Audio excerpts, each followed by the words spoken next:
নমস্কার, DT Shoili Mondal Das, naturally cure disease specialist. আজকের ভিডিওতে আমরা আলোচনা করব যে পাইলস কি স্পর্শ করলে রোগ মানে পাইলস কি সংক্রামক, অর্থাৎ পাইলস যদি কেউ কাউকে স্পর্শ করে তাহলে কি তার পাইলস হয়ে যেতে পারে। চলুন দেখে নেওয়া যাক। এই ভিডিওতে আমরা ডিটেলে আলোচনা করব যে পাইলস কি কেউ কাউকে স্পর্শ করলে ছড়িয়ে যায় কিনা। স্পর্শ করলে কি অশ্ব ছড়ায়? এই প্রশ্নটা অনেকের মনেই আসে। আসলে অশ্ব বা হেমাটয়েডস একটি সাধারণ সমস্যা, কিন্তু স্পর্শের মাধ্যমে এটি ছড়ায় না।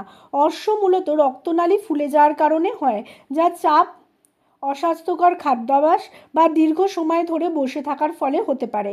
যখন আমরা অশ্ব আক্রান্ত ব্যক্তির সাথে যোগাযোগ করি তখন আমাদের শরীরে এই রোগের জীবাণু প্রবেশ করে না, তবে অশ্বের কারণে যদি রক্তপাত হয় তাহলে সংক্রমণের সম্ভাবনা বাড়তে পারে।